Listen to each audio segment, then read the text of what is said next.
आज मैं आपको माता मदान्नन जी का एक शक्तिशाली भक्तजनों आपको उपाय बताने जा रहा हूँ। आपके सभी कष्टों का निवारण करेगा। तुरंत ही भक्तजनों आपके कष्टों का निवारण करेगा।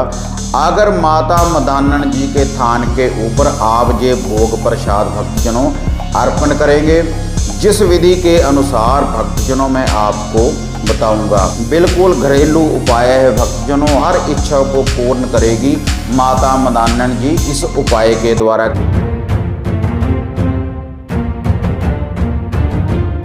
साधना और समाधान चैनल देख रहे सभी भक्तजनों को जय माता की। माता रानी के भक्तजनों, आज मैं आपको माता मदान्नन जी का एक शक्तिशाली उपाय बताने जा रहा हूं भक्तजनों। और यह जो उपाय है भक्तजनों माता मदान्नन जी का, तो आपके सभी कष्टों का निवारण करेगा। तुरंत ही भक्तजनों आपके कष्टों का निवारण करेगा। अगर माता मदान्नन जी के थान के ऊपर आप ये भोग प्रसाद भक्तजनों अर्पण करेंगे, जिस विधि के अनुसार भक्तजनों मैं आपको बताऊंगा। वैसे साधना और समाधान चैनल के ऊपर भक्तजनों पहले मैं आपको माता मदान्नन जी की बहुत सी साधनाएं बता चुका हूं भक्तजनों, और इनके बीज मंत्र और शावर मंत्र भी भक्तजनों मैं आपको बता चुका हूं।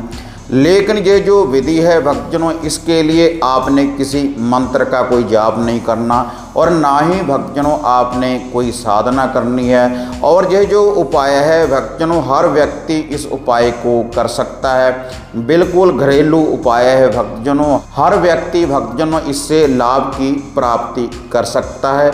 अगर आपके घर में दुख दरिद्रता है भक्तजनों, तो उसका निवारण होगा भक्तजनों। अगर आपके घर परिवार में कोई व्यक्ति लंबी बीमारी से जूझ रहा है, तो उसका निवारण होगा भक्तजनों। अगर आपके घर में पितृबाधा है, तो उसका भी निवारण करेगा माता मदान्नन जी का भक्तजनों ये जो उपाय है। और जो भी आपके मन की इच्छा है भक्तजनों, हर इच्छा को पूर्ण करेगी माता मदान्नन जी इस उपाय के द्वारा, क्योंकि बहुत शक्तिशाली भक्तजनों माता है। हर विद्या में माता मदान्नन जी को याद किया जाता है। हर तांत्रिक विद्या में भक्तजनों माता मदान्नन जी को याद किया जाता है। और माता मदान्नन जी अपने भक्तों के कष्टों का निवारण करती है भक्तजनों। जो भी माता मदान्नन जी को श्रद्धा के अनुसार विश्वास रखने के बाद भक्तजनों, जो भी भक्तजन माता मदान्नन जी को याद करता है, तो भक्तजनों अब जो दिन चल रहे हैं माता रानी के ही भक्तजनों ये दिन है। और बासड़िया भी पूजा जाता है। इन दिनों में भक्तजनों भोग प्रसाद माता रानी को अर्पण किया जाता है। तो भक्तजनों अब मैं आपको वह विधि बताने जा रहा हूँ, जिससे आप भी माता मदान्नन की ये जो शक्ति है आप भी प्राप्त कर सकते हैं इस विधि के द्वारा। अगर आप ये उपाय करेंगे भक्तजनों, तो आपको एक चमत्कार के रूप में माता रानी आपके कष्टों का निवारण करेगी। कैसा भी अगर आपके घर में कोई कष्ट है, कोई तंत्र की विद्या भी अगर आपके घर में लगी हुई है भक्तजनों, तब माता मदान्नन इस उपाय के द्वारा भक्तजनों आपके सभी कष्टों का पूर्ण रूप से निवारण करेगी। अगर श्रद्धा के अनुसार भक्तजनों आप माता मदान्नन जी को ये भोग प्रसाद अर्पण करेंगे, तो भक्तजनों ये जो भोग प्रसाद आपने अर्पण करना है सोमवार से लेकर शनिवार तक भक्तजनों रेगुलर माता मदान्नन जी के थान के ऊपर। तो भक्तजनों वह भोग प्रसाद क्या है अब मैं आपको वह बताने जा रहा हूँ। तो इस उपाय को करने के लिए भक्तजनों आपने एक कच्ची लस्सी का गड़बा लेना है भक्तजनों। कच्ची लस्सी को आप किसी गड़बे में भी डाल सकते हैं भक्तजनों, या किसी डोलू में भी भक्तजनों आप डाल सकते हैं। सोमवार से लेकर शनिवार तक भक्तजनों रेगुलर।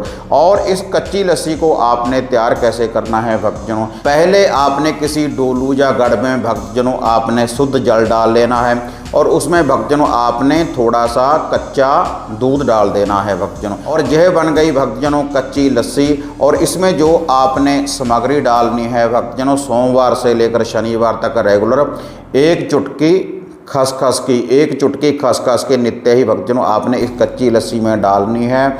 और एक चुटकी ही भक्तजनों आपने डालनी है इसमें मीठे की। इसमें आप मिश्री भी डाल सकते हैं, गुड़ की एक चुटकी भी डाल सकते हैं भक्तजनों, और शक्कर की एक चुटकी भक्तजनों आप इसमें डाल सकते हैं। और इसके साथ आपने जो भोग प्रसाद लेकर जाना है माता मदान्नन जी के थान के ऊपर, केवल 5 बतासे, केवल 5 बतासे ही भक्तजनों आपने इस कच्ची लस्सी के साथ भक्तजनों माता रानी के थान के ऊपर आपने लेकर जाने हैं। और ये जो कच्ची लस्सी है भक्तजनों और ये जो 5 बतासे हैं, इनका आपने एक उतारा करना है, पूरे घर में से आपने इनको वारना है। और जितने भी आप घर के व्यक्ति हैं उनके ऊपर से आप इनको एक एक बार भक्तजनों वार लें। और ये जो वारना आपने करना है, जो आपने उतारा करना है, एंटी क्लॉकवाइज भी भक्तजनों आप इसको वार सकते हैं और क्लॉकवाइज भी भक्तजनों इसको आप वार सकते हैं, क्योंकि ये माता मदानन जी का उपाय है भक्तजनों आपके कष्टों का निवारण करने के लिए।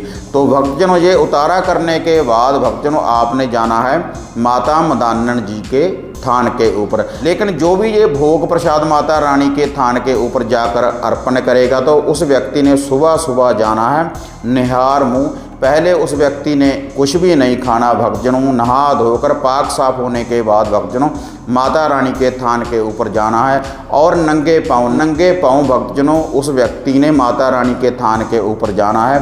और थान के ऊपर जाकर 5 बतासे भक्तजनों आपने अर्पण करने हैं। और अर्पण करने के बाद थान के ऊपर भक्तजनों ये जो कच्ची लस्सी है माता रानी के थान के ऊपर भक्तजनों आपने भेंट के रूप में इसको भी अर्पण कर देना है। और सोमवार से लेकर शनिवार तक भक्तजनों आपने इस विधि का प्रयोग करना है, जैसे भक्तजनों मैंने आपको बताया है। और नित्य ही इस भोग प्रसाद को अर्पण करने के बाद भक्तजनों माता रानी के थान के ऊपर जब आपने अपने घर में वापस आना है तो नित्य ही आपने अंदर से बाहर को कच्ची लस्सी का छींटा लगाना है भक्तजनों, पूरे घर में अंदर से बाहर को। और जो कच्ची लस्सी बाकी बच जाए भक्तजनों उसको आपने जो आपके घर का बाहर वाला मेन गेट है उसके दोनों तरफ भक्तजनों आपने डाल देनी है। और ये जो कच्ची लस्सी का आपने घर में छींटा मारना है भक्तजनों, इसमें आपने मीठा नहीं डालना भक्तजनों, केवल आपने जल और थोड़ा सा कच्चा दूध घर में आकर बनाना है इसको अलग से। जो कच्ची लस्सी आपने वहाँ पर अर्पण करनी है वह अलग से बनानी है और जो छींटा मारना है घर में आने के बाद ये कच्ची लस्सी भक्तजनों आपने अलग से बनानी है। और जब भक्तजनों आ जाए शनिवार वाला दिन भक्तजनों तो इसी भोग प्रसाद के साथ भक्तजनों आपने शनिवार वाले दिन फिर आपने लेनी है भक्तजनों 7 प्रकार की मिठाई। और ये जो 5 बतासे हैं ये भी आपने साथ में लेने हैं। और इसके साथ आपने एक तो 7 प्रकार की भक्तजनों आपने मिठाई लेनी है और एक आपने भक्तजनों लेना है पानी वाला नारियल, जिसमें पानी भरा होता है भक्तजनों नारियल, जो हम मंदिरों में भेंटा के रूप में चढ़ाते हैं माता रानी को। तो एक नारियल आपने पानी वाला लेना है और उसके ऊपर भक्तजनों आपने चुनरी बांध लेनी है। 7 प्रकार की मिठाई, 5 बतासे और भक्तजनों एक नारियल पानी वाला। और एक भक्तजनों आपने इसके साथ लेकर जानी है 7 चूड़ियाँ, कांच की 7 चूड़ियाँ माता रानी को भेंटा के रूप में जाकर आपने अर्पण करनी है भक्तजनों माता रानी के थान के ऊपर। और ये जो सारी सामग्री है उसी विधि के अनुसार भक्तजनों पूरे घर में से आपने इसको वारना है। उतारा करने के बाद भक्तजनों सुबह सुबह ही आपने जाना है माता रानी के थान के ऊपर। और फिर शनिवार वाले दिन भक्तजनों ये जो सारी सामग्री है फिर से आप माता रानी के थान के ऊपर जाएं और थान के ऊपर उसी विधि के अनुसार ये भेंटा भी माता रानी को आपने अर्पण कर देनी है। अगर सोमवार से लेकर शनिवार तक भक्तजनों आप इस विधि का जो उपाय करेंगे, इसी विधि के अनुसार माता रानी को ये भोग प्रसाद अर्पण करेंगे तो माता मदानन की जो शक्ति है आपके सभी दुखों का निवारण करेगी और आपकी हर मनोकामना को भक्तजनों पूर्ण करेगी। जो भक्तजन मंत्रों का जाप नहीं कर सकते, धूप दीप नहीं कर सकते भक्तजनों, तो भक्तजनों आप ये उपाय करें। अगर आप इस उपाय को करेंगे भक्तजनों तो आपको किसी तंत्र किसी साधक के पास जाने की ज़रूरत नहीं भक्तजनों, आपको किसी को पैसे देने की ज़रूरत नहीं। तो जो भी आपके घर में कोई लंबी बीमारी से व्यक्ति जूझ रहा होगा तो आप चमत्कार के रूप में देखें भक्तजनों, तो माता मदानन जी आपके सभी दुखों का निवारण करेगी इस विधि के द्वारा। अगर श्रद्धा के अनुसार विश्वास रखने के बाद भक्तजनों आप माता मदानन जी का ये उपाय करेंगे। तो हाँ माता रानी के भक्तजनों, अगर आपको ये विधि ये वीडियो बढ़िया लगी तो इसको ज़्यादा से ज़्यादा लाइक और शेयर करें और साधना और समाधान चैनल को सब्सक्राइब करें। इसी तरह से एक नई विधि, एक नई साधना, एक नया उपाय लेकर आपसे फिर मिलेंगे। तब तक माता रानी के भक्तजनों जय माता काली, जय बाबा भैरवनाथ।